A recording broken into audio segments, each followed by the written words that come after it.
اللہ تعالیٰ نے جو انسان پیدا کیے ہیں ان کے مزاج مختلف ہیں. ان میں کچھ لوگ ہوتے ہیں جو قوی ہوتے ہیں ارادے کے، جو فیصلہ کر لیا ڈٹ گئے. کچھ لوگوں میں وہ قوت ارادی اتنی مضبوط نہیں ہوتی، وہ ادھر ادھر سوچتے رہتے ہیں. کچھ لوگ جسمانی طور پر بہت توانا ہوتے ہیں، کچھ لوگ جسمانی طور پر پیدائشی طور پر کمزور ہوتے ہیں. تو اگر کوئی قوت ارادی کمزور رکھنے والا شخص ہے، وہ بھی تو اللہ کی تخلیق ہے، اللہ کا بندہ ہے، خطاؤں کا ظہور ہو جاتا ہے، توبہ کرتا ہے، پھر کچھ عرصے کے بعد پھر خطا کا ظہور ہو جاتا ہے، پھر توبہ کرتا ہے. تو ہم تو یہ سمجھیں گے کہ ایک حد کے بعد پھر اس کی توبہ قبول نہیں ہونی چاہیے. لیکن حدیث سنیے. وعن ابی ہریرہ رضی اللہ تعالی عنہ قال قال رسول اللہ صلی اللہ علیہ وسلم ان عبدا اذنب ذنبا، یقیناً ایک بندہ جو ہے وہ ایک گناہ کرتا ہے. فقال، پھر وہ کہتا ہے رب، اے میرے پروردگار، اذنبت فاغفر لی، مجھ سے گناہ ہو گیا ہے، مجھے معاف فرما دے. فقال ربہ، تو پروردگار یہ کہتا ہے اعلم عبدی ان لہ ربا یغفر الذنب ویاخذ بہ،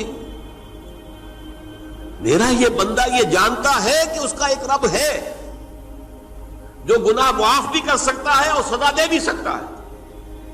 کیا مانی ہوئے؟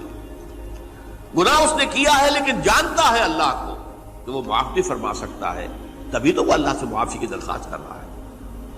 اس کے اس جاننے کی بنیاد پر، اس کے اس علم کی بنیاد پر، اس کے اس ایمان کی بنیاد پر فرمایا غفرت لعبدی، میں نے اپنے بندے کو معاف کر دیا. ثم مکث ما شاء اللہ، پھر وقت گزرا جتنا کہ اللہ نے چاہا. ثم اذنب ذنبا، پھر اس سے گناہ ہو گیا. فقال رب اذنبت ذنبا فاغفر، پھر کہتا ہے پروردگار مجھ سے گناہ ہو گیا، پھر مجھے معاف فرما دے. فقال ربہ، اللہ فرماتا ہے عالم عبدی ان لہ ربا یغفر الذنب ویاخذ بہ، میرا بندہ ہے نا جو جانتا ہے کہ اس کا ایک رب ہے، ایمان باللہ اس کے اندر ہے، تبھی تو پکار رہا ہے. اور یہ بھی جانتا ہے کہ وہ گناہ معاف بھی کر سکتا ہے اور چاہے تو پکڑ بھی سکتا ہے، سزا بھی دے سکتا ہے. تو فرمایا، اللہ تعالیٰ فرماتے ہیں میں نے فرمایا کہ میں نے معاف کر دیا. ثم مکث ما شاء اللہ، پھر ایک عرصہ گزرا اس کے بعد. ثم اذنب ذنبا، پھر اس نے گناہ کیا. قال رب اذنبت ذنبا آخر، اس نے کہا پروردگار میں نے تو پھر ایک اور گناہ کر دیا، فاغفر لی، مجھے بخش دے. فقال اعلم عبدی ان لہ ربا یغفر الذنب ویاخذ بہ، میرا بندہ جانتا ہے نا کہ اس کا ایک رب ہے جسے وہ پکار رہا ہے، کیوں وہ جانتا ہے کہ اسے اختیار حاصل ہے کہ چاہے تو بخش دے اور چاہے تو پکڑ لے. اس کے اس علم، اس ایمان کی بنیاد پر میں نے اسے معاف کر دیا. ایک اور حدیث، میں نے چونکہ اس گفتگو کے لیے ان احادیث کا تفحص کیا ہے، یہ تو بہت ہیں حدیثیں، میں نے ان میں سے کچھ چنی ہیں. ہمارے بعض واعظ ناصح وہ بھی کسی شخص کو روکتے رہے، برائیوں سے روکتے رہے، نہیں رکتا تو کہیں غصے میں آ کے اللہ تجھے کبھی معاف نہیں کرے گا. یہ کتنا بڑا جرم ہے، اس کا اندازہ کیجئے اس حدیث سے. تو میرے بندے کو میری رحمت سے مایوس کر رہے ہیں، کتنا بڑا جرم ہے اس کا اندازہ کیجئے. یہ مسلم شریف کی روایت ہے عن جندب، حضرت جندب رضی اللہ تعالی عنہ سے، ان رسول اللہ صلی اللہ علیہ وسلم حدث، کہ اللہ کے رسول صلی اللہ علیہ وسلم نے ایک واقعہ بیان کیا. ان رجلا قال، کہ ایک شخص نے یہ کہا واللہ لا یغفر اللہ لفلان، کہ خدا کی قسم اللہ تعالیٰ فلاں شخص کو کبھی معاف نہیں کرے گا. وان اللہ تعالی قال، اس پر اللہ تعالیٰ نے یہ فرمایا منزل الذی یتعالی علیہ، یہ کون ہے جو میرے اوپر حکومت کرنے والا آ گیا، جو میری طرف سے حکم لگا رہا کہ میں کبھی معاف نہیں کروں گا؟ منزل الذی، کون ہے وہ شخص، الذی یتعالی علیہ انی لا اغفر لفلان، کہ میں فلاں شخص کو کبھی معاف نہیں کروں گا، قد غفرت لفلان، اس کو تو میں نے معاف کر دیا، واحبطت عملہ، اس شخص کے تمام اعمال میں نے ضائع کر دیے کہ تم نے میرے بندے کو مایوس کیا۔ یہ ہے جرم کی انکار۔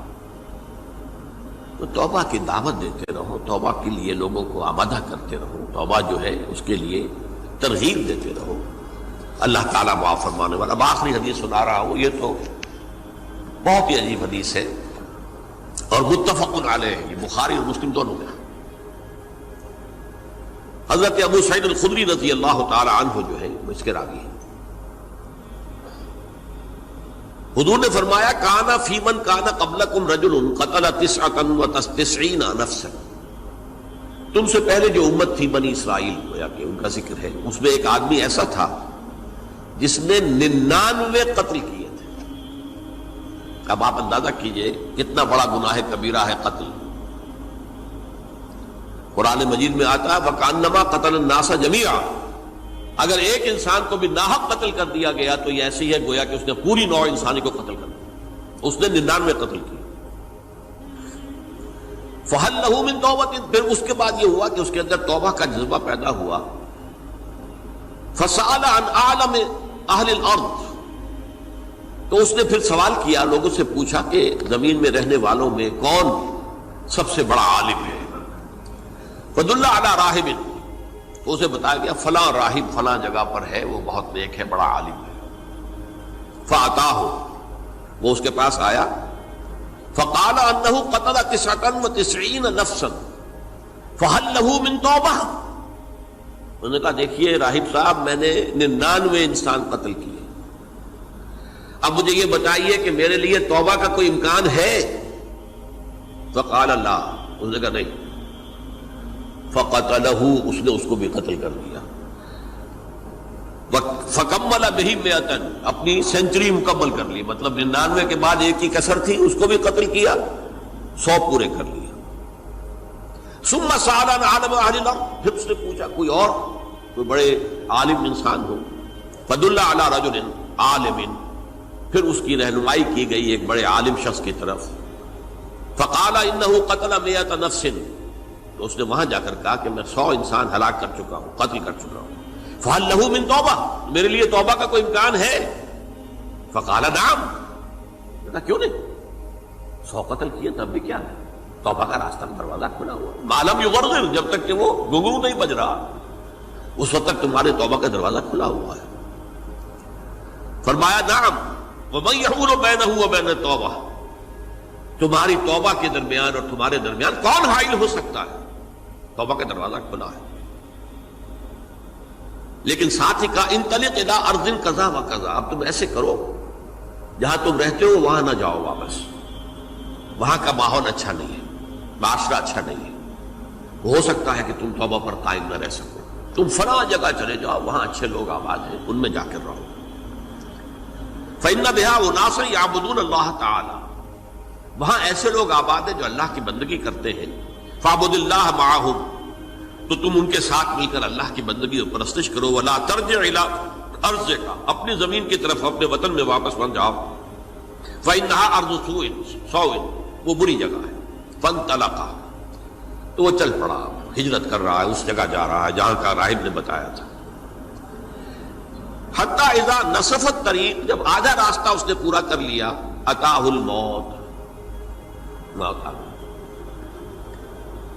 فاختصمت فیہ ملائکۃ الرحمت و ملائکۃ العذاب، اب وہ جہنم کے فرشتے بھی آ گئے اس کی جان قبض کرنے کو، اور جنت کے بھی آ گئے۔ فقالت ملائکۃ الرحمہ، رحمت والے جو فرشتے ہیں جنت والے، انہوں نے کہا جا تائبا مقبلا بقلبہ للہ تعالی، یہ شخص توبہ کر کے اللہ تعالیٰ کی طرف ہجرت کر رہا تھا، اس لیے اس کی نیت کی بنیاد پر اب یہ جنتی ہے، لہذا اس کی روح ہم قبض کریں۔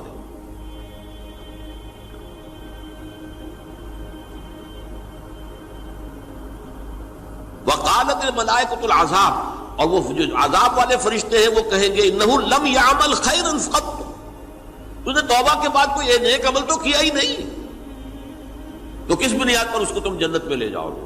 اس کو تو دوزخ میں جانا چاہیے۔ فَأَتَاهُ مَلَكٌ فِي صُورَةٍ آدمی، تو ان کے پاس اللہ نے ایک اور فرشتے کو بھیج دیا آدمی انسانی شکل کے اندر، فَجَعَلُوهُ بَيْنَهُمْ، تو ان فرشتوں نے کہا بھائی ہمارا فیصلہ کرا دو، اس کی روح ہم لینا چاہتے ہیں یا ہم لینا چاہتے ہیں، انہیں حکم بنا دیا۔ فَقَالَ قِيسُوا مَا بَيْنَ الْأَرْضَيْنِ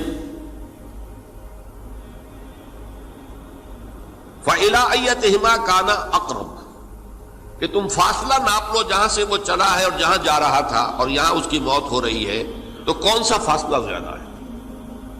جب ناپا گیا، بلکہ ایک حدیث میں آتا ہے کہ اس پر اللہ نے زمین کو جو ہے حکم دے دیا، ایک طرف والی زمین تو سکڑ جا، دوسری والی جو ہے تو پھیل جا، تاکہ وہ جدھر جو وہ جا رہا تھا وہ زیادہ قریب ہو جائے بنسبت اس کے کہ جہاں سے وہ چلا تھا۔